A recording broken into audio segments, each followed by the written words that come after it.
Friends, Realme ಬಂದ್ಬಿಟ್ಟು ಇಂಡಿಯಾದ top most selling brand ಆಗಿದೆ. ಹಾಗೂ ರಿಯಲ್ಮಿ 2 ಮತ್ತು ರಿಯಲ್ಮಿ 2 ಪ್ರೋ ತುಂಬಾ ಸೂಪರ್ ಡೂಪರ್ ಹಿಟ್ ಆಗಿತ್ತು. ಹಾಗೂ ಇವಾಗ ನೆಕ್ಸ್ಟ್ ಕಂಪನಿ ಪ್ಲಾನ್ ಮಾಡ್ತಿದೆ ರಿಯಲ್ಮಿ 3 ಲಾಂಚ್ ಮಾಡೋಕ್ಕೆ. ಬನ್ನಿ ಇದ್ರದ್ದು ಸ್ಪೆಸಿಫಿಕೇಷನ್ಸು ಮತ್ತು ಇದ್ರ ಡೀಟೇಲ್ಸ್ ತಿಳ್ಕೊಳ್ಳೋಣ. ಯಾವಾಗ ಲಾಂಚ್ ಡೇಟ್ ಯಾವಾಗ ಅಂತ ಅದ್ರ ಪ್ರಕಾರ ತಿಳಿಯೋಕ್ಕೆ ಈ ವಿಡಿಯೋನ ಕೊನೆ ತನಕ ನೋಡಿ ಫ್ರೆಂಡ್ಸ್. ಫ್ರೆಂಡ್ಸ್, ಶಾಮಿ ಕಂಪನಿಯ ರೆಡ್ಮಿ ನೋಟ್ 7 ಮತ್ತು ಹಾಗೂ ರೆಡ್ಮಿ ನೋಟ್ 7 ಪ್ರೋ ಮತ್ತು ವಿವೋ ಕಂಪನಿಯ ವಿವೋ 15 ಪ್ರೋ ಇವರೆಲ್ಲ ತುಂಬಾ ಒಳ್ಳೆ ಸ್ಪೆಸಿಫಿಕೇಷನ್ಸ್ ಹಾಗೂ ಕಂಪೀಟ್ ಮಾಡ್ತಿದ್ದಾರೆ ಮೊಬೈಲ್ ಕಂಪನಿ ಜೊತೆಗೆ.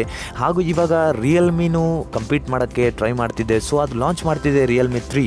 ಬನ್ನಿ ಇದ್ರದ್ದು ಮೊದಲು ಡಿಸ್ಪ್ಲೇ ಮತ್ತು ಡಿಸೈನ್ ಬಗ್ಗೆ ಮಾತಾಡೋಣ. ಅದರಲ್ಲಿ ಬಂದುಬಿಟ್ಟು ನಿಮಗೆ ಸಿಗುತ್ತೆ 6.3 inch full HD plus display ಹಾಗೂ ವಾಟರ್ ಡ್ರಾಪ್ ನಾಚ್ ಜೊತೆಗೆ ಸಿಗುತ್ತೆ ನಿಮಗೆ ಈ ಫೋನಲ್ಲಿ.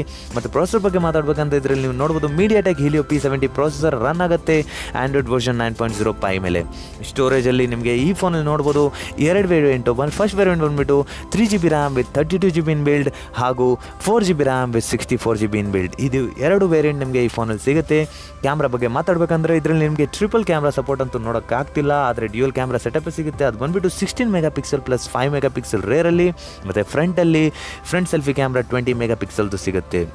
ಮತ್ತು ಈ ಫೋನಲ್ಲಿ ಬ್ಯಾಟ್ರಿ ತುಂಬಾ ಹ್ಯೂಜ್ ಕೊಡ್ತಿದೆ. ಅದು ಬಂದುಬಿಟ್ಟು 4230 mAh ಬ್ಯಾಟ್ರಿ ಕೊಡ್ತಿದೆ. ಆದರೆ ಫಾಸ್ಟ್ ಚಾರ್ಜಿಂಗ್ ಸಪೋರ್ಟ್ ಇದೆ ಅಥವಾ ಇಲ್ವೋ ಅಂತ ಇನ್ನೂ ನ್ಯೂಸ್ ಕನ್ಫರ್ಮೇಷನ್ ಇಲ್ಲ. ಲಾಂಚ್ ಡೇಟ್ ಬಗ್ಗೆ ಮಾತಾಡಬೇಕಂದ್ರೆ ಈ ಫೋನು ಲಾಂಚ್ ಆಗ್ತಿದೆ ಮಾರ್ಚ್ 4ನೇ ತಾರೀಕಿಗೆ ಲಾಂಚ್ ಆಗ್ತಿದೆ ಈ ಫೋನು. ಹಾಗೂ ಇದ್ರದ್ದು ಪ್ರೈಸ್ ಬಗ್ಗೆ ಮಾತಾಡಬೇಕಂದ್ರೆ ಈ ಫೋನ್ ಬರ್ತಿದೆ ಒಂದು 10,000ದಿಂದ ಹಿಡಿದು ಒಂದು 12,000 ಒಳಗಡೆನೇ ಇದ್ರದ್ದು ಪ್ರೈಸ್ ರೇಂಜ್ ಇರುತ್ತೆ. ಈ ಫೋನ್ ಲಾಂಚ್ ಆದರೆ ಅವಾಗ ಏನೇನು ಸ್ಪೆಸಿಫಿಕೇಷನ್ಸ್ ಇರುತ್ತೆ, ಇನ್ನೂ ಒಳ್ಳೆ ಸ್ಪೆಸಿಫಿಕೇಷನ್ಸ್ ಅವಾಗಿನವರೆಗೂ. ಫ್ರೆಂಡ್ಸ್, ಹೇಗಿತ್ತು ನಮ್ಮ ವಿಡಿಯೋನ ಲೈಕ್ ಮಾಡಿ, ಶೇರ್ ಮಾಡಿ, ಮತ್ತೆ ಸಬ್ಸ್ಕ್ರೈಬ್ ಮಾಡಿ ನಮ್ಮ ಚಾನಲನ್ನು ಇನ್ನೂ ಮಾಡಿಲ್ಲ ಅಂದರೆ. ಸಿಗೋಣ ಮುಂದಿನ ವಿಡಿಯೋದಲ್ಲಿ. ಅವಾಗಿನವರೆಗೂ ಫ್ರೆಂಡ್ಸ್, ಟೇಕ್ ಕೇರ್.